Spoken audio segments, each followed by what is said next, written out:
City নির্বাচন নিয়ে দলের নির্দেশনার অপেক্ষায় নেই বন্দর নগরীর বিএনপি প্রার্থীরা। জয়ের ব্যাপারে আশাবাদ সরকার সমর্থিত মেয়র প্রার্থী।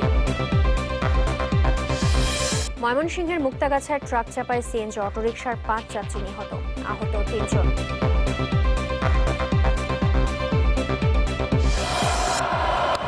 There it is, straight down the ground. Martin Guptill becomes the first New Zealander to score a one-day international double hundred, the 5th man. Double century করে বিশ্বকাপের সর্বোচ্চ স্কোরার গাপটিল। নিউজিল্যান্ডের 394 রানের টার্গেটে ধুঁকছে ওয়েস্ট ইন্ডিজ।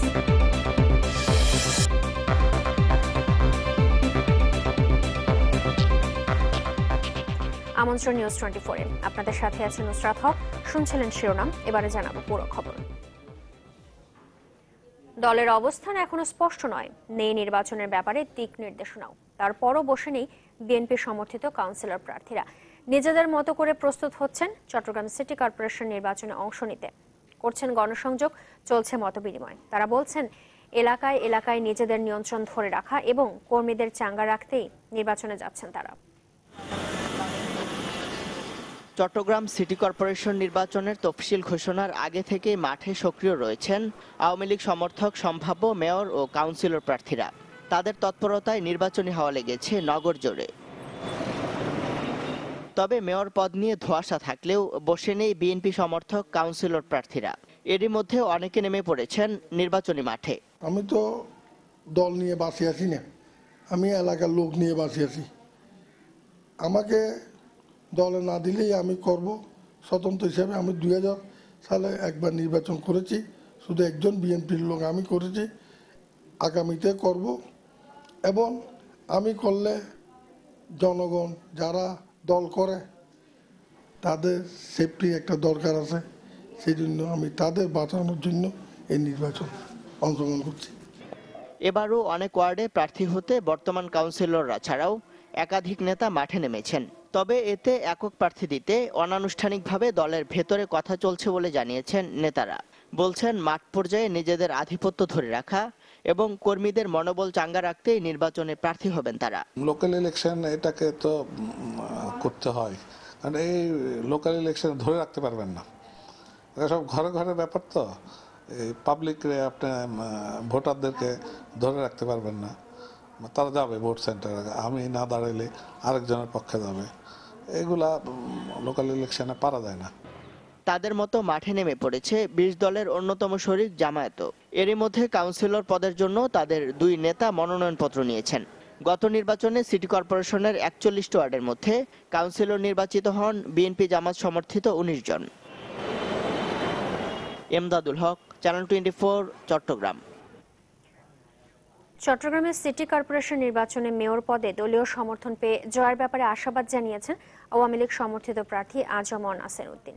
সকালে চট্টগ্রাম বিমানবন্দরে পৌঁছে সাংবাদিকদের সাথে আলাপকালে একথা জানান তিনি। বলেন নেতাকর্মীদের সাথে আলাপ করে নির্বাচনী কৌশল ঠিক করা হবে। তাদের সবার অভিজ্ঞতা কাজে লাগিয়ে আসন্ন সিটি কর্পোরেশন নির্বাচনে বিজয়ী হবেন, এমনটাই দাবি তার।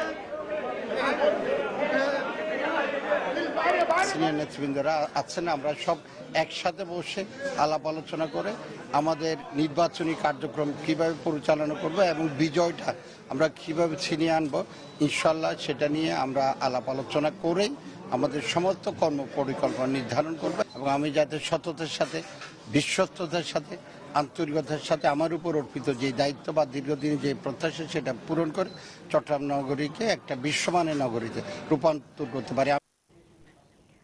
এদিকে সিটি নির্বাচনে চট্টগ্রামে দলীয় সমর্থন পাওয়ায় আজম নাসির উদ্দিনকে শুভেচ্ছা জানিয়েছেন মহানগর আওয়ামী লীগের সভাপতি ও সাবেক মেয়র এবিএম মহিউদ্দিন চৌধুরী। ভবিষ্যতে বন্দর নগরীর সন্ত্রাস নির্মূল এবং উন্নয়নে একসাথে কাজ করবেন বলেও জানান তিনি।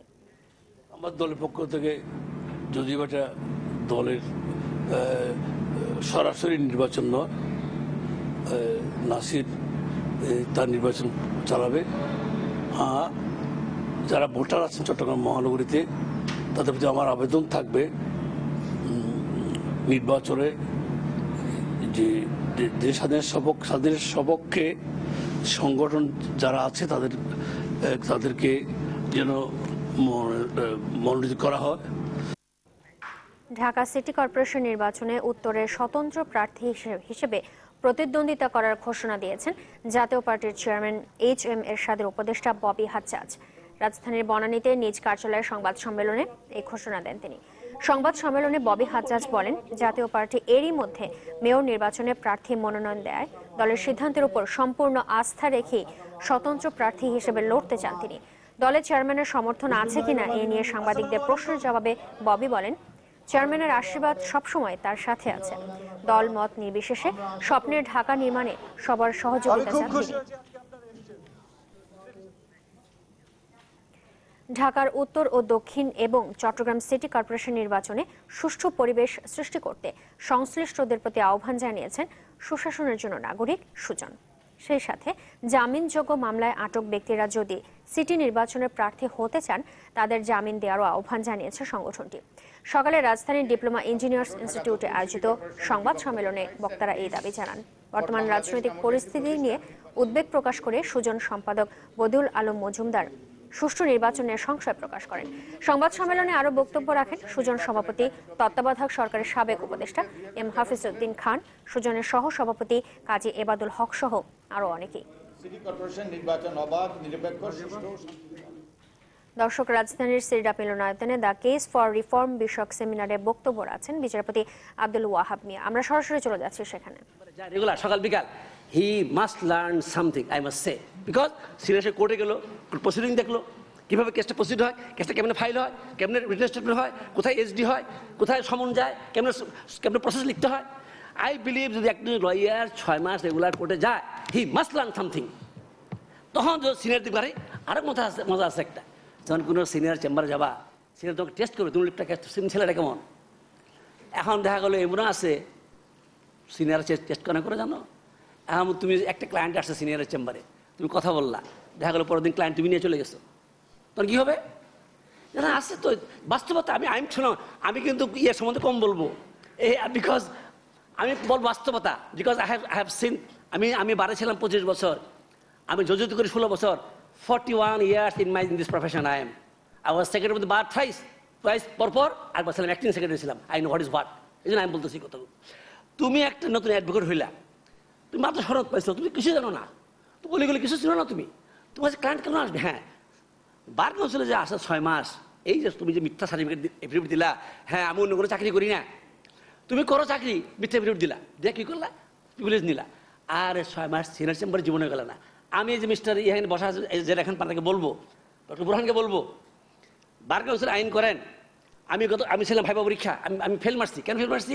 ডায়েরি নিয়ে আসছে, ডায়েরির মধ্যে কিছু নেই। দেখি একদিনে সব লেখা আছে, হাও একদিন সব লেখা আছে ডায়েরিতে। আর যদি আমি বলি যদি বাস্তবায়ন করা হয়, খামাখা বার কাউন্সিলকে দোষ দেওয়া হচ্ছে। যদি একটা ছেলে সকাল বিকাল সিনিয়রের চেম্বারে যায় 6টা মাস, ডায়েরির মধ্যে কি এসডি কি বলতে পারে না, কিছু লিখে বলতো। এখন যদি কোনো একটা জুনিয়র, আমি শিওর কোনো জুনিয়র যদি সিনিয়র চেম্বারে সকাল থেকে সন্ধ্যা পর্যন্ত যায়। আরও কথা বলি, শোনো আমার গল্প বলি। আমি বিয়ে করছিলাম ইয়াং বয়সে, তখন পয়সা করি আমার নাই। আমার স্ত্রী নতুন মানুষ, বিয়ে করেছি, ঢাকা ইউনিভার্সিটি পড়তো, তখন সোশ্যালজিতে পড়তো। আমার সিনিয়র বাসা টিএস খান থাকে তাজমহল মোহাম্মদপুর, থাকে মুগদাপাড়া।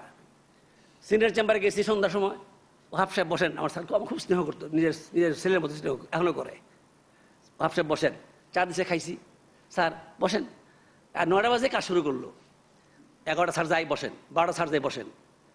তখন রাত 12:30 সময় ওনার পাঠাতে বেরিয়েলাম। ভাগ্য ভালো তখন এত হাইজ্যাক হইতো না। মোহাম্মদপুর বাস স্ট্যান্ডে ছিল, ঢাকা নারায়ণগঞ্জে বাস যাইতো, বাসে উঠলাম, নামছি গুলিস্তান। ওই যে এখন ব্রিজ হচ্ছে, আগে ব্রিজ এখন নাই, অন্য বুক দুরু, পকেটে পয়সা নাই, রিক্সা ভাড়া নাই, হাইটে গেছি, গিয়ে দেখি নতুন আমার স্ত্রী। দর্শক দেখছিলেন রাজধানীর সিরডাপ মিলনায়তনে দ্য কেস ফর রিফর্ম বিষয়ক সেমিনারের সরাসরি সম্প্রচার। যাচ্ছি পরের খবরগুলোতে। ময়মনসিংহের মুক্তাগাছায় ট্রাক চাপায় সিএনজি অটোরিকশার 5 যাত্রী নিহত হয়েছেন, আহত হয়েছেন আরও 3 জন। সকাল 6:15টার দিকে মুক্তাগাছার ভাবকির এলাকায় এই দুর্ঘটনা ঘটে। পুলিশ জানায়, মুক্তাগাছা থেকে যাত্রী নিয়ে একটি সিএনজি অটোরিকশা ময়মনসিংহের দিকে যাচ্ছিল। ভাবকির এলাকায় পৌঁছালে বিপরীত দিক থেকে আসা ট্রাক সেটিকে চাপা দেয়। এতে ঘটনাস্থলে মারা যান 2 জন। মুক্তাগাছার স্বাস্থ্য কমপ্লেক্সে মারা যান আরও 1 জন, আর ময়মনসিংহ মেডিকেল কলেজ হাসপাতালে মৃত্যু হয় বাকি 2 জনের।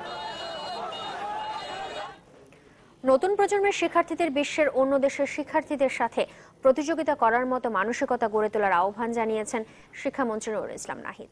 সকালে রেসিডেন্সিয়াল মডেল স্কুল অ্যান্ড কলেজে আয়োজিত সৃজনশীল মেধা অন্বেষণ প্রতিযোগিতার উদ্বোধন অনুষ্ঠানে তিনি আহ্বান জানান। বলেন, নতুন প্রজন্মকে গড়ে তোলাই বর্তমান সরকারের অন্যতম প্রধান কাজ। উপজেলা ও জেলা পর্যায় থেকে বিজয়ী 96 জন প্রতিযোগী এই পর্বে অংশ নিয়েছে। 3টি গ্রুপে মোট 12 জন নির্বাচিত হবে জাতীয় সেরা মেধাবী হিসেবে। আমার সুযোগ, আমার পছন্দ, উপভোগে চাই সমান অধিকার, এই প্রতিপাদ্য সামনে রেখে বিশ্বের অন্যান্য দেশের মতো বাংলাদেশেও পালিত হচ্ছে বিশ্ব ডাউন সিনড্রোম দিবস। বিশ্ব স্বাস্থ্য সংস্থার রিপোর্ট অনুযায়ী দেশে প্রতি বছর 5,000 ডাউন শিশুর জন্ম হয়। বিশেষজ্ঞরা বলছেন, মায়ের গর্ভেই শিশুর ডিএনএ পরীক্ষা করে ডাউন শিশুর জন্ম প্রতিরোধ করা সম্ভব। আরও জানাচ্ছেন জিনিয়া কবির সূচনা, ক্যামেরায় ছিলেন মিজানুর রহমান।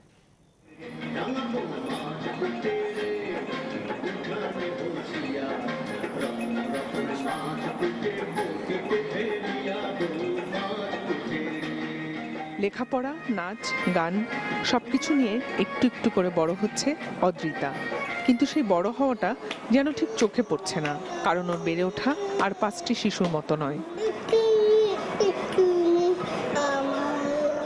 চিকিৎসা বিজ্ঞান অদ্রিতার এই সমস্যাকে বলে ডাউন সিনড্রোম, অর্থাৎ কাঙ্ক্ষিত মাত্রায় বেড়ে না ওঠা।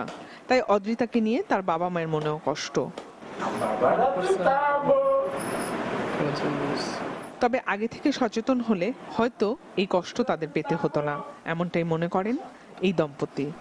অনেক সময় অনেকে বলে ফেলে ওকে পাগল নাকি, তখন হয়তো বলি যে আপনার কি মনে হয়, দেখে ওকে দেখে মনে হয় যে ও পাগল। ওর মা ধমক টমক দিলে তখন বলি আর কি ও তো স্বাভাবিক বাচ্চা, এভাবে বলি আর কি যে ও তো 8-10টা বাচ্চার মতো বাচ্চা না, তুমি এরকম করিও না। নারী যত বেশি বয়সে মা হবেন তার সন্তানেরও ডাউন সিনড্রোম নিয়ে জন্মের আশঙ্কা তত বেশি।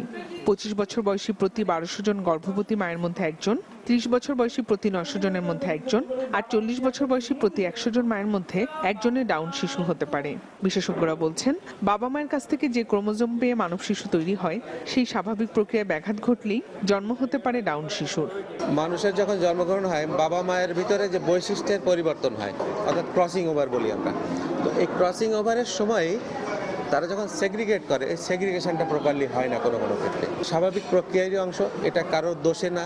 চিকিৎসকরা বলছেন, অসচেতনতার কারণেই দেশে ডাউন শিশু সংখ্যা বাড়ছে। তবে আসার কথা, গর্ভবতী নারীর শরীর পরীক্ষা করে এখন দেশেই ডাউন শিশু শনাক্ত করা সম্ভব। বাংলাদেশের রোগ নির্ণয় ক্ষেত্রে এটা একটা মাইল ফলক।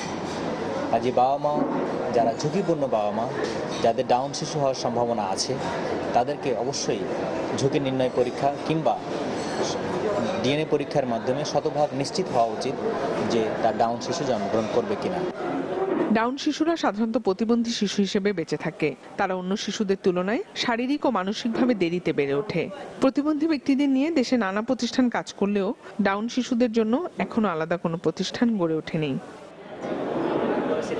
জিনিয়া কবির সূচনা, চ্যানেল 24, ঢাকা। মাঠ পর্যায়ে বন কর্মকর্তাদের দুর্নীতি রোধ করা না গেলে ঢাকায় বসে সভা সেমিনার করে বন সংরক্ষণ করা সম্ভব নয়, এমন মন্তব্য করেছেন বন ও পরিবেশ মন্ত্রী আনোয়ার হোসেন মঞ্জু। রাজধানীর আগারগাঁওয়ে বিশ্ব বন দিবসের অনুষ্ঠানে মন্ত্রী কথা বলেন। অভিযোগ করেন, বন বিভাগের কর্মকর্তাদের যোগসাজশ করে বন উজাড় করছে ভূমিদস্যুরা। অনেক ক্ষেত্রে তারা এতটাই ক্ষমতাধর যে তাদের বিরুদ্ধে শাস্তিমূলক ব্যবস্থা নেওয়া সম্ভব হয় না। তাই বন রক্ষায় সরকারের পাশাপাশি সবাইকে এক হয়ে ভূমিদস্যুদের প্রতিহত করার আহ্বান জানান মন্ত্রী। দিবসটির এবছরের প্রতিপাদ্য জলবায়ু পরিবর্তনের ক্ষতি রোধে বন।